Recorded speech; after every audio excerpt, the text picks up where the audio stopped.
दूसरे का नाम रोहन। दोनों के पास अपने अपने पास 50,000 रुपये। एक दोस्त रोहित, वो टाइम के साथ उसने पैसे कमाए और फाइनेंशियली इंडिपेंडेंट और स्ट्रांग हो गया। वहीं पे दूसरा दोस्त रोहन, उसने कुछ टाइम तक काम करा और वो फाइनेंशियली स्ट्रेस्ड आउट हो गया। डिफरेंस क्या था? दोनों ने एक साथ एक टाइम पे सेम अमाउंट ऑफ मनी लगाया, पर एक खुश है और एक नाखुश। डिफरेंस है एसेट्स और लाइबिलिटीज़ का। लोग अच्छा अर्न करने के बाद भी फाइनेंशियली स्ट्रगल करते हैं, क्योंकि इनकम तो इम्पॉर्टेंट है, बट इनकम को कहाँ सही से यूज़ करना है ये उससे भी ज़्यादा इम्पॉर्टेंट है। So how to manage your money in the right place, so that जो भी पैसा आपने लगाया है उसका आपको पे आउट भी सही से। Welcome back. आज हम फाइनेंस का एक बहुत इंपॉर्टेंट पार्ट डिस्कस करेंगे, that is assets versus liabilities. And trust me, अगर आपने एक बार ये कंसेप्ट अच्छे से समझ लिया तो आप मनी को एक बिल्कुल डिफरेंट पर्सपेक्टिव से समझ। अगर हम सिंपलेस्ट लैंग्वेज में बात करें तो एसेट्स वो होता है जो आपकी पॉकेट में पैसा डाले, और लाइबिलिटीज का मतलब जो आपकी पॉकेट से पैसे निकाले। बिल्कुल सिंपल कंसेप्ट है, बट लोग इसको गलत समझ लेते हैं। वो लाइबिलिटीज को बाय करते रहते हैं ये सोच के कि वो एसेट्स। मान लो कोई person just to show off 1 lakh का आईफोन ईएमआई पे लेता है। अब उसके मंथली एक्सपेंसेस बढ़ जाएंगे, उसे हर मंथ ईएमआई भरनी पड़ेगी, इंटरेस्ट अलग से, और जो अमाउंट वर्कलोड होगा वो अलग। अब इसकी वजह से उसके ऊपर फाइनेंशियली डिप्रेशन वाली कंडीशन आ जाएगी, स्ट्रेस्ड आउट हो जाएगा। पर अगर वही ये अपने पैसे इस लाइबिलिटी को ना देने के बजाय कुछ सीखने में लगा देता या कहीं इन्वेस्ट कर देता, जैसे mutual fund, grow and all other. Take the example of a car. अगर कार मंथली एक्सपेंसेस क्रिएट कर रही है by fuel, maintenance, insurance, EMI, then it is most likely to be a liability. But if it is useful in business meetings, या फिर it is being used as the delivery agents in a way to generate income, or it is used as the rental income source, then it is generating income, then it is most likely to be an asset. Same object, different usage.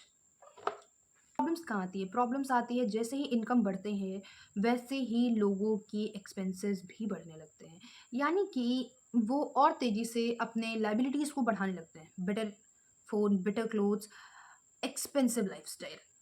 वहीं पे जो freedom चाहते हैं, जो financially smart people होते हैं, वो assets build करने में अपने पैसे को इन्वेस्ट करने लगते हैं, जिससे कि वो फ्यूचर में बेटर अपॉर्चुनिटीज़ और इनकम को जनरेट कर सकें।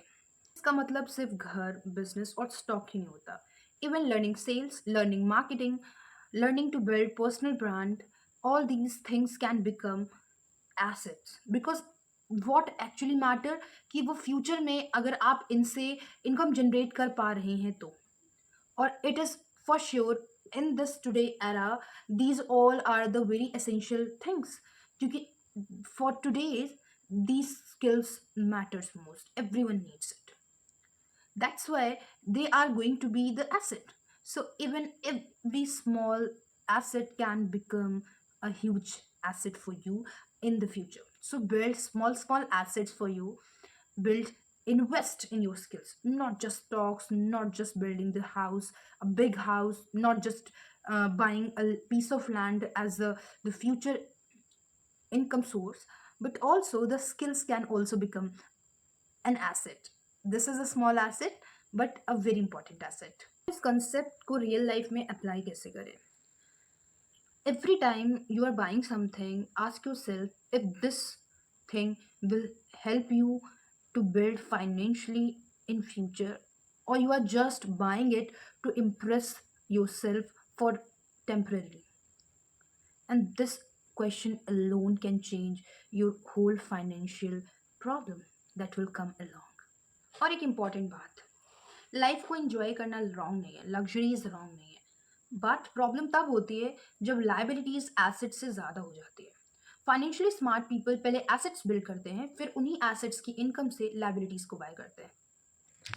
अगर यंग एज में आप मनी, इन्वेस्टमेंट, एसेट, स्किल्स ये कंसेप्ट समझ लेते हो तो आपका फ्यूचर में फाइनेंशियल स्ट्रेस बहुत हद तक रिड्यूस हो जाता है, because financial freedom, financially strong, ये एक दिन का बिल्डिंग नहीं होता है, बल्कि स्मॉल स्मार्ट डिसीजन से ये बिल्ड होता है। नेक्स्ट टाइम जब भी आप मनी स्पेंड करो, आप सिर्फ उसका प्राइस टैग मत देखो, बट ये भी देखो कि आप जो खरीद रहे हो कि क्या वो आपको फ्यूचर में लॉन्ग टर्म में फाइनेंशियली स्टेबलाइज कर रहा है, या फिर सिर्फ एक लाइबिलिटी की तरह आपको स्ट्रेस्ड आउट कर। A lot of people buy things to look rich, while financially smart people buy things to become